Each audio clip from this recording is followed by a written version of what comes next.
चलिए प्रियांशी, आप बताएं कि कौन सी बुक आप पढ़ रहे हैं?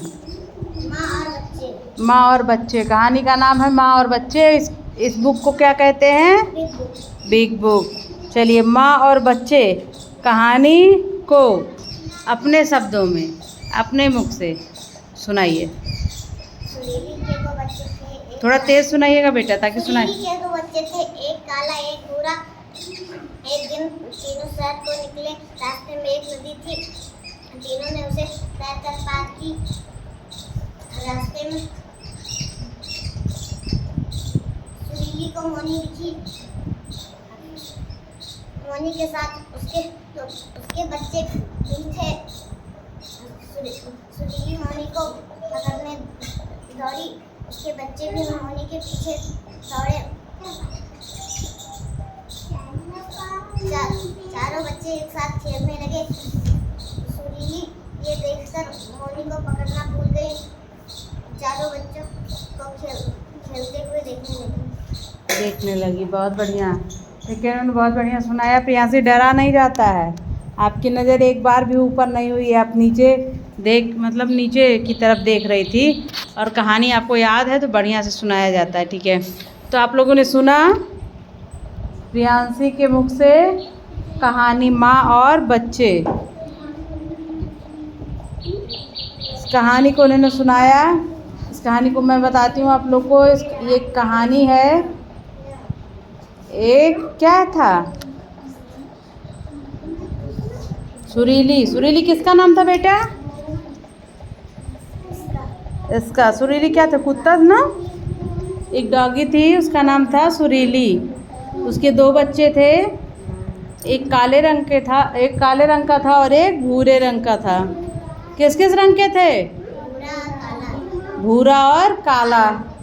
सब तीनों एक साथ सैर पे निकले थे, टहलने निकले थे। सैर मतलब टहलना, घूमना।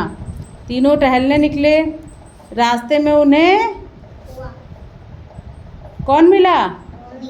मोनी मिली। मोनी कौन थी? बिल्ली थी।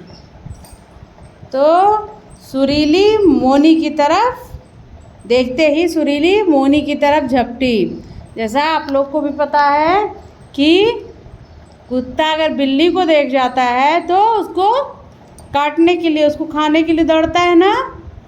तो सुरीली एक कुत्ते का नाम था और मोनी एक बिल्ली थी। तो सुरीली मोनी की तरफ झपटी। जैसे ही सुरीली मोनी की तरफ झपटी, वैसे सुरीली के दोनों बच्चे भी उसके पीछे दौड़े।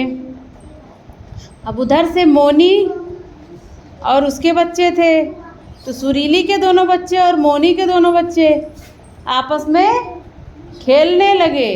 क्या करने लगे? खेलने लगे।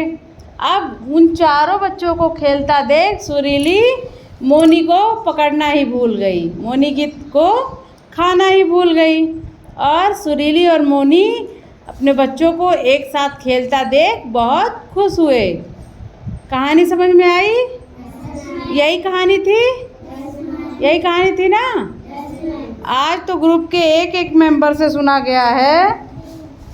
मतलब पूरे ग्रुप का कोई एक मेंबर कहानी सुना दिया है, कोई एक सदस्य सुना दिया है। 2 ग्रुप की कहानियाँ हो चुकी हैं। लेकिन कल हम, जैसे किसी ग्रुप में अगर 4 लोग हैं किसी समूह में, तो हम चारों लोग से वही कहानी सुनेंगे। ठीक है? चलिए, बहुत बढ़िया कहानी सुनाई बेटा आपने। बहुत बहुत धन्यवाद। तो इसी तरह आप लोग को भी पढ़ना है और उस कहानी को अपने शब्दों में सुनाना है। ठीक है? चलिए फिर, बढ़िया।